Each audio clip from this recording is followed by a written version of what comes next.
Hello everyone, welcome once again to our channel crazy सलूजास।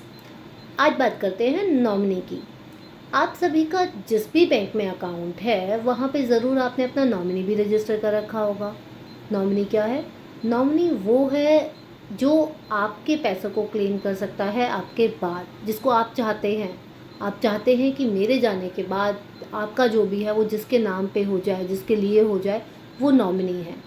तो ज़रूर आपने अपने अकाउंट में अपना नॉमिनी रजिस्टर कर रखा होगा। अगर अगर अकाउंट में नॉमिनी नहीं है तो सबसे पहले इस वीडियो को यहीं छोड़ दीजिए, जाइए और जाके पहले अपना नॉमिनी रजिस्टर करवाइए, क्योंकि वो बहुत ज़रूरी है। अब अकाउंट में तो नॉमिनी है, अकाउंट के साथ साथ और ऐसी कौन कौन सी चीज़ें हैं जहाँ पे नॉमिनी होना ज़रूरी है। आप बैंक में गए, आपने अपना रिकरिंग डिपॉजिट भी खुलवाया, फिक्स डिपॉजिट भी खुलवाया, और फिक्स डिपॉजिट एक नहीं बहुत सारे खुल जाते हैं ना, छोटे छोटे अमाउंट के, 2 लाख 4 लाख 5 लाख करते करते करते बहुत सारे एफडीज खुल जाती हैं, छोटी छोटी बहुत सारी आरडीज खुल जाती हैं।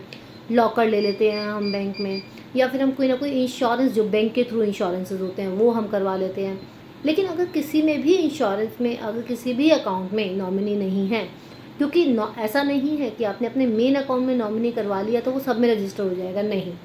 सभी अकाउंट का अपना एक अलग नॉमिनी होता है, आप उसमें अलग भी डाल सकते हैं, आप सेम पर्सन को भी डाल सकते हैं, बट हर अकाउंट में नॉमिनी होना एक मस्ट है। तो इसीलिए नॉमिनी अपना, जितने भी आपने बैंक में अकाउंट्स खोल रखे हैं, जिस भी टाइप का अकाउंट खोल रखा है, सभी में नॉमिनी होना ज़रूरी है। सभी में जाके नॉमिनी ज़रूर करवाइए, क्योंकि ऐसा ना हो कि कल को अगर कुछ हो जाए तो उसके बाद आप जिसको चाहते हैं कि जो आपके पैसे को क्लेम करे वो ना कर पाए, इनफैक्ट कोई और उसका क्लेमेंट बन जाए। ठीक है, क्योंकि अगर नॉमिनी नहीं होगा तो उसके, अगर नॉमिनी है फिर तो अगर आपके बैंक अकाउंट में टोटल मिला मिला के 1 करोड़ रुपए भी है ना, तो भी नॉमिनी को कोई प्रॉब्लम नहीं होगी, कोई परेशानी नहीं होगी और उसके अकाउंट में आ जाएगा पैसा। लेकिन अगर आपके अकाउंट में नॉमिनी नहीं है तो आपके अकाउंट का 1000 रुपये भी नॉमिनी को मिलना बहुत ही मुश्किल हो जाएगा।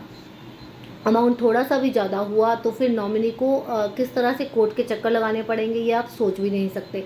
सक्सेशन सर्टिफिकेट बनवाना और बहुत सारे चीज़ें रहेंगी जो उनको करनी पड़ेंगी। तो इसीलिए आपके बैंक अकाउंट में जितने भी अकाउंट्स हैं आपके, चाहे आपका नॉर्मल सेविंग्स अकाउंट है, चाहे आपका करंट अकाउंट है, स्पेशली करंट अकाउंट होल्डर्स, क्योंकि बिजनेस वाले ध्यान नहीं देते हैं ना, करंट अकाउंट होल्डर्स के लिए बहुत ज़रूरी है। आपका करंट अकाउंट है, सेविंग अकाउंट है, आपका रिकरिंग डिपॉजिट है, आपका फिक्स डिपॉजिट है, आपका कोई लॉकर है, सभी में नॉमिनी मेंशन ज़रूर होना चाहिए। और डिफरेंट भी हो सकता है, सेम भी हो सकता है, लेकिन nominee is a must. So please, अगर नहीं कराया अभी तक तो प्लीज़ जाइए और जल्दी से करवा लीजिए।